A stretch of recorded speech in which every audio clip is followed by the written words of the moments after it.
Right, so we now move on to a panel discussion. So you all have the opportunity to ask our speakers some questions. I hope you all agree that those were 3 excellent presentations that we could all take a lot from. So are there any questions in the audience? I can't see a thing up here, by the way. Any questions, or shall I just kick off? Pim, there was one question. Yeah. Ah, excellent. Good. Thank you. Making you work again. Yes, thank you for that, Maria. It's over 20 years since I was in the jet fuel business, and I actually turned down at that point research into alternative aviation fuels. And the reason I turned it down was due to the regulatory framework of getting alternative fuels certified. I'm not clear, when I've been looking at it now, and I'm working on SAF initiatives, just how easy it is to actually get an alternative fuel certified. Can you sort of enlighten me on that? Because it matters quite a lot to the investors I talk to. Yeah, so there's a lot of different pathways for sustainable aviation fuels. There are a lot of different ways that is to produce them with different types of wastes and alternative technologies. There are 9 certified pathways, I think, last I checked, and increasing all the time. So it's certainly not easy. Nothing in aerospace is easy, for sure, for good reason. But it's possible, and it's progressing. And there have been flights already with, I think, up to 50%, and one is imminent, I believe, with 100% sustainable aviation fuel. So yes, it is possible. And as always in aerospace, certification takes time and effort and a level of investment, but it's absolutely possible. Excellent. Any other questions? Up there. Sorry, Nina. Do feel free to ask questions at this end as well, because Nina's getting a great workout, but Joe's just standing there. Hi, another question for Dr. Watson. Thank you very much for your presentation. I was really quite relieved to hear you talk about different types of emissions and the noxious emissions. The question I have is, are we jumping the gun a little bit with the narrative of we're all jumping on the bandwagon of defining the problem as carbon emissions and CO2? And have we spent enough time thinking about what other emissions we would be creating and how big of a problem is that? It's a really good question. Time is a tricky one, right? We don't really have enough time for anything, it looks like, at the moment. I would say it's a very iterative undertaking by all means. So we have not got to the bottom of all of the different types of emissions. I think worldwide, I think aerospace is well on the way and is potentially one of the leaders, actually, now that we've picked up that space and doing research into it in terms of starting to understand the whole breadth of the problem. I think you're seeing it in other sectors as well. So in the automotive sector, there's been some discussion about non-CO2 emissions and tires potentially producing more particles than actually burning, your petrol or your diesel. So it is definitely an emerging topic.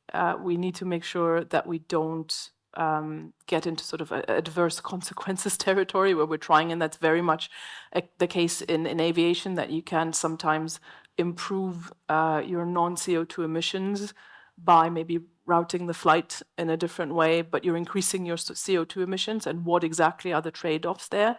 I don't think any sector, and in the aerospace and aviation sector, we're not quite there yet to fully understand that.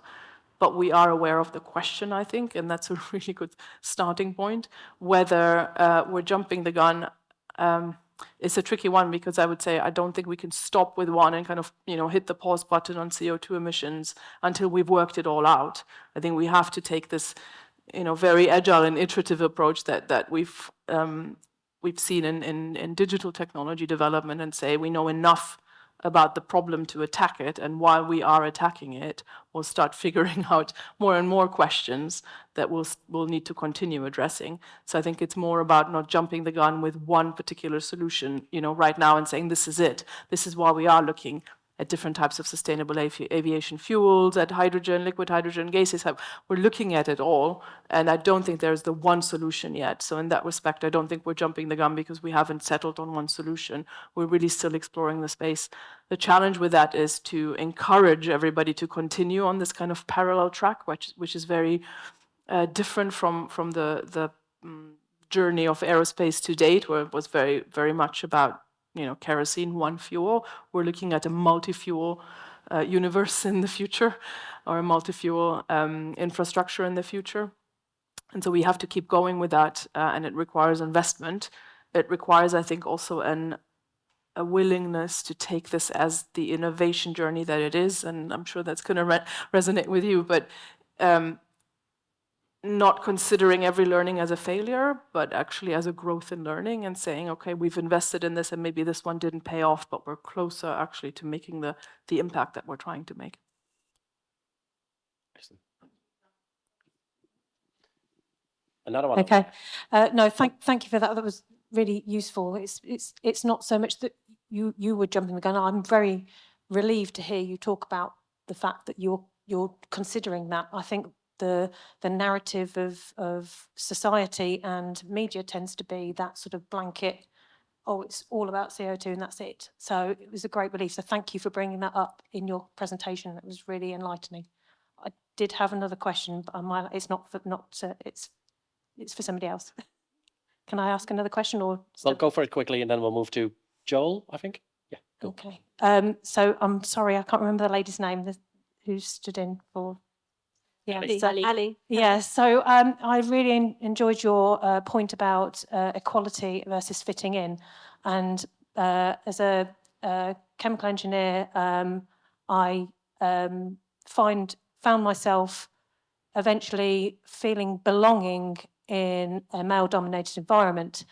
But there's an offset. Do you find there's an offset then about your social standing? And I find that the fitting in problem was more about the social standing. So my female peers, my fellow female people in society, I didn't fit in. I was feeling I had to fit in, and I didn't fit in anymore because I had a very different career and expansion. Do you feel that it's not as simple as diversity isn't little boxes where we're all women together and all ethnic minorities together? It's Absolutely. And if we brushstroke all women together, we can immediately piss off a lot of people. So yeah, that's not going to work.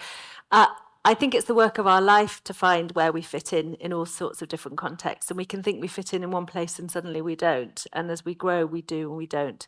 I think there are two sides to it. There's our own personal work, which is where do I choose to fit in? Who are the people I belong with? Who are the friends that aren't really friends? Who cares about the fact I love chemistry more than architecture, or whatever it is? That's work. And also as an employer, doing everything you can to ensure that people are professionally fitting in and also feeling good and okay. If they want to keep them, they will have half an eye on both of those things. So yeah, absolutely. Congratulations on finding a workplace where you fit in.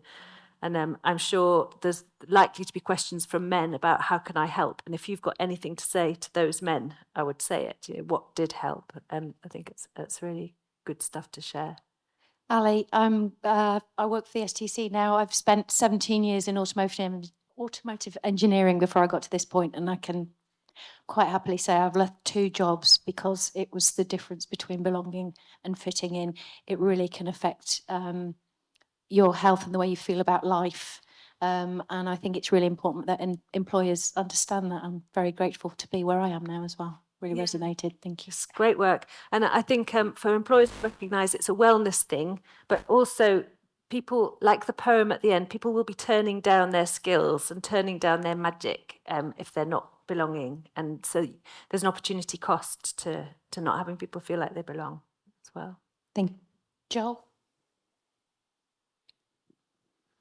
Yeah, thanks. I don't think there's going to be an easy answer to this question. I guess Pim brought it up earlier in the discussions about women in engineering roles. I mean, I've got a 14-year-old daughter who, I would love her to focus on something like this, but she's absolutely not interested, and believes engineering is just something for men already, even though I work for an engineering company and tell her constantly there are plenty of women in their career in the industry that I work in. I find it quite depressing, really, that she's taken this view already. Half the belief is really in the name engineer, which is engine, which lots of people just think of as cars and oil and dirty, and that's just not the reality. So how we get young girls entertained, employed, interested in engineering is almost, I just don't even know where to start with that. All I can do is focus on what I could do at home and try to convince my daughter it is a career worth going into. But how do you even start to have that conversation with people, and whose responsibility is that? Is it schools? Is it government? Is it me as a parent? I don't know, and I don't know how to address it and how to solve it, because it's something we should be tapping into, absolutely. Because lots of the people I deal with in my job, especially the women, have a completely different perspective on things than men do, and a different, which is great, you know. And but it's always difficult for them, I feel. Yeah, so I can start the reply having worked with women in science, but I think it's important to get. Yeah, I've got something to add to that one, but I'll leave you. Me too. I think we were probably all Just quickly, passionate about. I think to be asking the question, you're getting there already, and maybe walking in her shoes. What does she want to hear? So she might not want to talk about engineers, but she might want to talk about gaming, or she might not want to talk about engineers. She might want to talk about something else. So there's the you part, to keep on reading and listening and learning and changing. To be really aware that the bombardment comes from all sides, and the gentle unconscious bias is I think one of the most dangerous things. That a friend of mine has a daughter who's been fantastic at maths and physics all the way through, has expressed an interest in engineering, and is being thrown architecture, interior design, all sorts of things coming at her that she's like, well, I think I want to be in aerospace actually, and she's finding it quite hard to hold that course. The other thing I would recommend is seeing great women like this talking about great things is going to inspire much more than Dad will out loud. But there is evidence just coming out that says it's the role of the mother on the daughter and the father on the daughter as to how they see the world. So keep on plugging on, even if they have to tell you that it means nothing, that it's going in. So I work with schools, and this is one of my really pains in the backside, because I go to schools and I'm a governor of schools and I'm a volunteer mentor and so on, and equally for women in STEM working in labs, for them to try to be more entrepreneurial minded. And I volunteer for a couple of programs at universities at Oxford and Cambridge, so the women in labs understand that they can be part of the boardroom as well. But for me, what I've always said to teachers and the governors at the schools where I volunteer is we need to put more women as role models in front of the kids. So if at primary school, at year 1 or year 2, girls see that, you know, there are women who are pilots and engineers and chemists and so on and so on, they will see that it's possible. But unfortunately, social media, television programs, magazines and so on is still very much stereotyping the jobs that a girl should be pursuing and the jobs that a guy should be pursuing. But if you watch Formula One, if we are within the motorsport talk here, if you watch Formula One, how many women are in the pit stop changing those tires and in the control rooms and so on? So we need to put more women in those jobs for them to be seen through the eyes of the kids. And also, obviously, the responsibility of the parents. I'm a parent as well, so you've got that responsibility. But we need to put the role models in front of the kids at a very young age in all sorts of platforms as much as possible. Can I add 2 thoughts? I've got the benefit, mine is only 6, and I think there's actually quite a lot of good things in terms of series and, you know, net just availability, not to mention, I was going to mention one particular streaming platform, but any streaming platform of your choice. I think if you dig a little bit, I'm quite pleased that at this point you can get interesting, you know, spy shows or what have you, where actually there are lots of girls and lots of role models using skills that maybe traditionally wouldn't be quite as portrayed as girly skills. And I don't know, toys, you know, I don't know whether that's a good thing or not, but Lego now has toys that are pink. It does help my daughter actually pick them up. Originally she didn't mind, now she's 6 and she'll go for the pink and purple toys, but they're still Lego, so cares? So I think there's more choice. I don't know, at that stage, but I think even in popular culture, there are films, you've got all the superheroes. So I would say actually popular culture also has a more positive side to it, but maybe if you can still choose to an extent kind of what you go and see with her. I would also like to divulge that my PhD is actually a humanities PhD. And I do think that a humanities education also has benefits, and you can still end up working in a STEM environment because you develop different skills. So I don't think we necessarily need to squeeze everybody into areas, whether they want to or not, because we think these are the only areas in the future. You can get to programming from linguistics. There are all kinds of pathways, I think, that can lead to something that is a passion for you and fulfilling and self-actualization and hopefully having some sort of positive impact on the world. So I think there are a variety of role models. I completely agree, but there are also a variety of pathways, not necessarily, just the ones that we think are most expectable, maybe. Can I just add one thing? Also, age has a lot to do with it, because I've had stints in working in industry as well, and I had a stint in working in industry, that's when I met Pim a while back, and I was responsible for the commercial side at Hayford, and someone was missing out of the training course of site management, and they said to me, do you want to do the CITB site management training course? And I was like, yes, I will. And I was the only lady or female doing that course, but I was mature enough to understand I was walking into a very male-dominated environment, and I was my own person. So had I been offered that 20 years before, I would have said, no way, because I wouldn't have had the confidence to do it.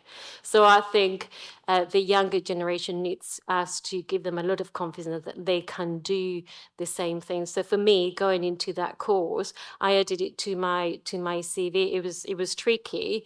I enjoyed it, actually. I enjoyed being in the environment and learning all about it, but I wouldn't have done it 20 years before. So age has a lot to do with it.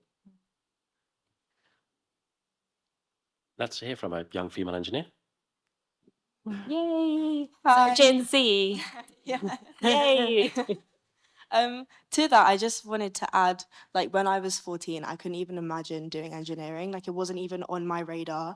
And now I'm second year studying mechanical engineering at Warwick. We both are. I think it's changing perception of engineering being something extremely theoretical to something that's very practical and creative. I think that's maybe it's what attracted me for it. Yeah. So sometimes there's a lucky moment when you meet a teacher, you're in a class, something happens and you're just introduced to it. I would definitely kick the tires on what the education's like, what the posters are like in the school, what the school's saying, what the teachers are saying, whether it's biology instead of chemistry all the time. What's the story that they're hearing? Can you remember the first introduction that put you on the path that way? My mum signed me up to spend a day with Formula E through the FIA Girls on Track scheme. Good mum. Yeah, she just signed me up, and I got it, and I spent a day with Formula E, and it was insane. Just a day? Yeah, I just knew that. That's all you need. Yeah. Well done, Mum. Yeah. Yeah, so I had a question. You spoke earlier about how leaders can make changes with empowering women or changing diversity and perspectives in a workplace. But how is someone who's maybe just starting their career, how can we help make that change? How can we start those conversations? What a lovely question. So choosing where to work is really important. So deciding, some women and anybody from a protected characteristic will feel happy to go in and rattle the cage and say, it looks like I don't belong here, but I'm willing to fight that fight. Other people will say, I'm looking for somewhere that's signposts with a great big waving flag. You're welcome here and you'll do well here. So make your choice about where you want to be working. And there are signs of that, what are the values of the company? When the company says what their values are, is that what you experience? When you get shown around, did you see signs of that, or did it feel a bit clunky? Is it true what they're saying? And look at the leadership. I would always now look at the leadership team if it looks like my tennis club, like everyone's buying T-shirts for men, not for me. But that's the choice that you would make. So there's that. The other thing is reverse mentoring. So some organizations are using reverse mentoring, which can be really powerful if it's set up carefully, where young female engineers, for example, are matched up with senior male leaders who haven't experienced that way of seeing the world, sharing experiences and teaching both ways.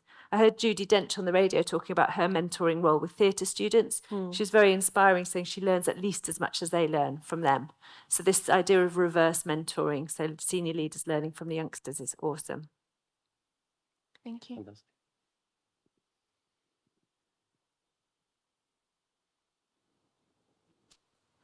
I think I know the answer to this question, but how important is the male allyship in creating those inclusive cultures?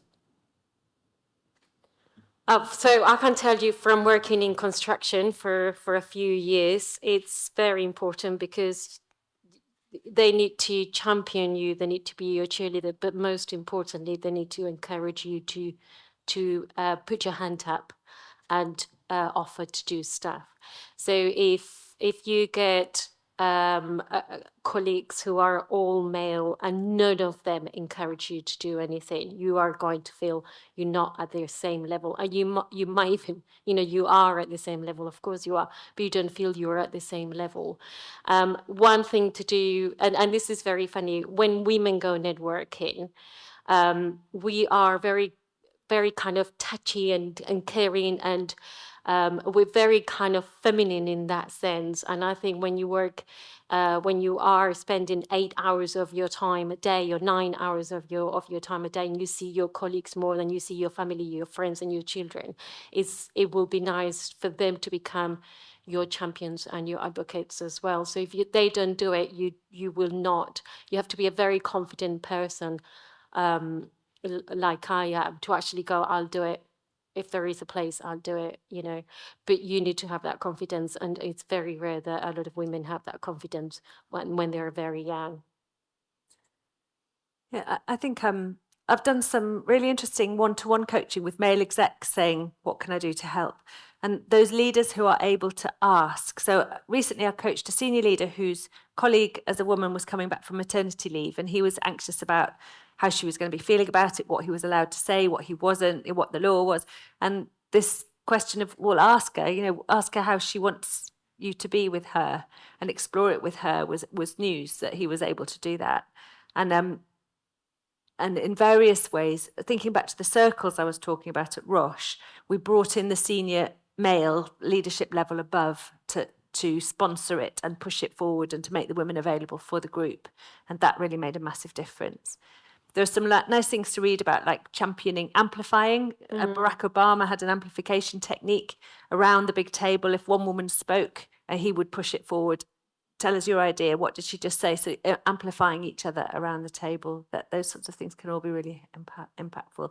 But this implication is that women can't speak up, like they don't know how to speak. And that's not the truth. We're just bred from when we're little to get it right, be perfect, and not put our heads above the parapet. So men noticing that can be really powerful. We have time for one more, if there was one more. There we go. Yeah. On the subject of, for want of a better word, gender equality through the workforce, I will make an observation that applies to engineering, but perhaps even bigger to STEM as a whole. When I was in oil, we were lucky to get 10 to 15% female in the workforce as a whole. When I went into renewables, it was over 50%.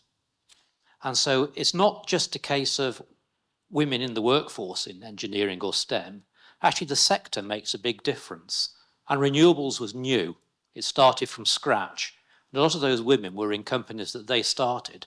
So we might be looking at quite a different future to the past, and we need to be aware of that. Let's hope so. Well, yeah, but that's like saying there are more women on the boards, because there are women on boards, but they are more likely to be in HR, maybe marketing, than they are to be CFO, COO, CEO. So that's the difference between diversity and inclusion. So there are women in the STEM sector, but there are fewer physicists in engineering. They might be in renewables because they set it up themselves, and that's not equity. That's still a gender split, I would say. Can I just add, sort of going back to this gentleman's question about his daughter, again, quite often women are looking to better society. And so when they're good at maths and physics at school, they're pushed much more into the medical fields, become a doctor or become a surgeon, because you're bettering society. So the world of renewables and sustainability and future-proofing is much more attractive to women because that's how they operate. Whereas actually, by showcasing to young girls, well, you can do biomechanical engineering and, you know, better society through that way. So there is an innate humanist point of view that women have that men differ from. Can I just add to that, and to the question of male allyship? I do think there's a reverse to that as well. So, and this is at home, but so my husband, who's a little bit older than me, I think has an ingrained. He grew up with the ingrained need to provide for his family. So I don't think it's necessary. It's also an upbringing, right? And so I think men might tend, or men of a certain age and a certain upbringing might tend to jobs that might be perceived as providing more, and maybe women might tend towards job. You know, it may be a construct as well, because of our kind of upbringing, but. To the point of allyship, I think allyship at home really matters. So I think it's not just in the workforce, and it's not just maybe us as managers to our employees, but also thinking about what does the home life actually look like, and both the home life to parents. For me, as a parent, that's my biggest kind of issue and topic and thing that I'm interested in, and that's for both women and for men, because you know, our men are also parents. Many of our men, not all of our, the men that are parents, they also want to be supported, and they also need to be supporting their partners. And if we as employers don't make that possible, then indirectly we're not actually supporting all of our employees, because we're putting an uneven burden on some over others. So I think it does matter, but it matters not only at work. I think for me, my biggest enabler is actually somebody at home who is picking my daughter up now from school, and, you know, fine with that, and cooks dinner every day. So yeah, just on a personal note, I think that side really matters for belonging and inclusion, and the ability to have confidence and say, yeah, I can go and do this. Excellent. Well, that's really fantastic. I think Nina's got her hand up. Sorry. Hi, yeah, I was just going to come back on that. I really appreciate the point that you made earlier on about you coming from an arts background and looking at, you know, you've taken a life sciences trajectory in your career. And I think in general, we're just going to, like a continuation of that, I think a lot of the language, I'm personally from a humanities background as well, and now work with life sciences, you know, and STEM, those have worked in STEM before. And I think a lot of the language from the outset around it is quite divisive. It's like you are arts or you are STEM. You know, we talk about women in STEM. And I think if you're talking to young people, letting kids just learn and going in different directions is really important, because there's always quite a lot of resistance around being placed in any particular trajectory, and resistance to that in general. So I think, again, we want to think a bit more holistically about how we're pigeonholing things in certain directions in general, and not, because it's the amalgamation of both of those sides that in reality, when you get into the workplace, exist in all of these careers anyway. Like it's just a STEM career, or it's just an arts-based career. So I think it's really important to hear that perspective, that it's important to amalgamate the two from the outset, and not to have it used such divisive language around going in one particular direction. That was all I wanted to say about that. Yeah, completely agree. And it's also about diversity of thought, or of ways of operating, you know, even beyond protected characteristics.